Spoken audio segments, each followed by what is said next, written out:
اولنۍ خبره زه د اخلاقو کوم. پاکستان ریاست اخلاقی طور باندې په ملکن ډیویژن باندې خپل ریاست ختم کړی دی. ته خو دا ملکن ډیویژن د فیض احمد په معاهده باندې طالبانو ته حواله کړی دی او هغه له ګورنر هم مقرر کړی. نو ته خو د ملکن ډیویژن نه اخلاقی طور دستبردار یې، خو بیا ته هم د خپله کډه د دې ځای نه وړه او دا پاک سرزمین ترانه دی او دا شنه جنډه د ځان سره واله په مخه دی. ډېر خلک د دې نه نه خبر چې یاره موږ دا ټیکس ولې نه منو. زمونږ قانوني آئینی حیثیت دی، تاریخي حیثیت دی. زما سره دلته کې د 1935 ایکټ دی، انډین برټش انډین ایکټ، د هغې په کلاس 311 کې په هغې کې لیکلي دي چې دا انډین ایکټ برټش انډین ایکټ دا په قبایلو نه دی لاګو. کم قبایل دي پای کې یا آزاد ریاستونه دي. بیا په 1948 کې زمونږ باچا صاحب یو مومرنډم د قائد اعظم سره ساین کړی دی. په هغې مومرنډم کې 3 شعبې پاکستان ته حواله کړي، یو دفاع، امور خارجه او دغه کمیونیکیشن، یعنی روډونه او یا د ټلویزیون او ټي وي وغیره ریډیو، دا پاکستان ته حواله کړي دي. او په هغې کې باقاعده دا لیک دي چې دا ریاست په اندروني طور آزاد او خود مختاري او دا قائد اعظم دستخط کړی دی. زما سره یې د کاپي شته، که څوک یې غواړي زه به یې وله ورکړم. بیا په 1954 کې دی پاکستان زور لګولی چې یاره زموږ څه قوانین تاسو ومنئ. د وارث صاحب سره 3 هفتې په کالام کې پرله پسې میټینګونه وشو او یو معاهده ساین شوه. په هغه معاهده کې 2 شیډول وو. یو شیډول دا و چې دلته کې به ریاست اندروني طور خپل قوانین جوړوي. دویم شیډول دا دی چې ریاست پاکستان به قوانین جوړوي او هغه قوانین چې دې ریاست او دې عوامو ته نه منظور نه، په هغې به نظرثاني هم کېږي.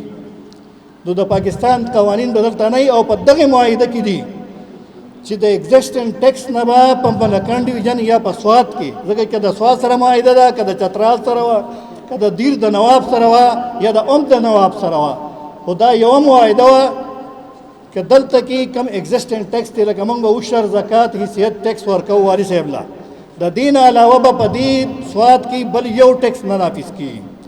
او په دغې معاهدې تحت موږ له په صوبایي او قومي اسمبلۍ کې سیټونه راکړل. نو د پاکستان قوانین دلته نه لاګو. بیا د 1956 په آئین کې چې کله جوړ شو نو په هغې کې د ملکن ډیویژن او د قبایلو خصوصي حیثیت، بیا د 1962 په آئین کې بیا خصوصي حیثیت، بیا د 1966 په آئین کې بیا خصوصي حیثیت. د 1966 په آئین کې دا لیکلي وو چې کله ایوب خان حکومت حواله کوي نو دی به سپیکر ته حواله کوي. ایوب خان د آئین وایلیشن وکړو او حکومت کمانډر ته حواله کو. نو دغه غیر آئینی صدر و یحیی خان، هغه په ایگزیکټیو آرډر باندې دیر، سوات او چترال په پاکستان کې مدغم کړو په 1969 کې.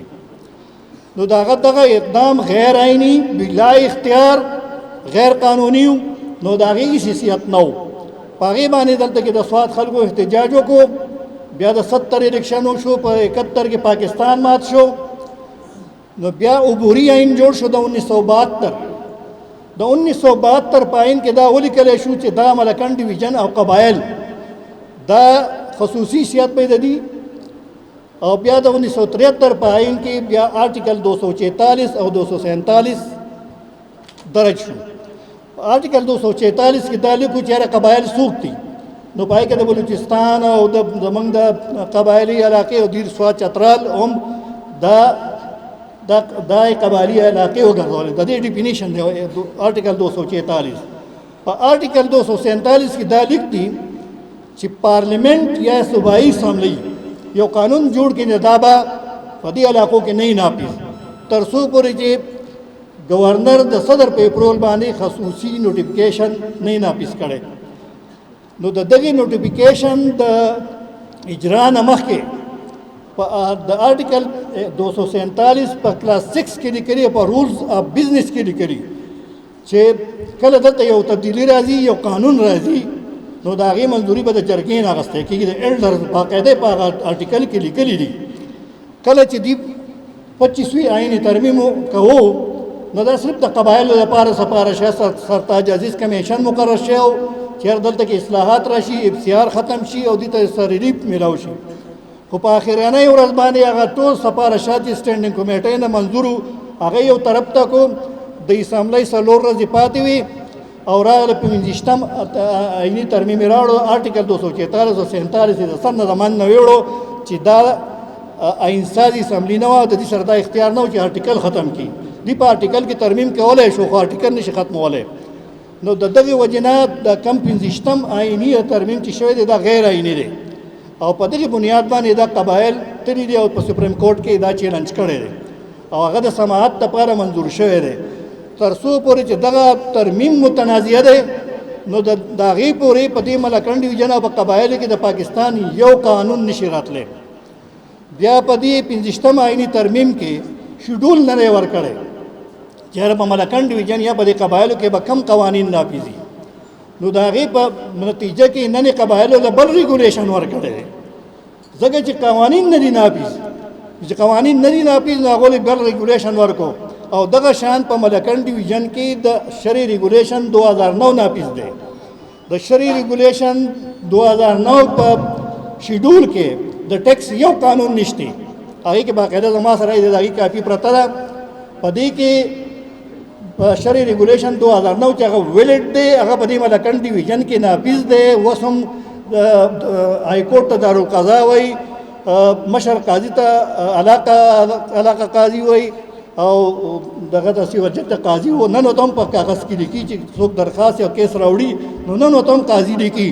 نو چې دلته کې شرعي ریګولیشن 2009 نافظ دی نو د 25م آئیني ترمیم یا د پاکستان د نورو آئینو چې شیډول یې نشته او په دې شیډول کې نشته د 2009 په شرعي ریګولیشن کې د هغې په شیډول کې چې کوم قوانین دي هغه په ملکنډ ډویژن کې نافظ دي او چې په هغې په شیډول کې نشته نو هغه دلته نه دي نافظ.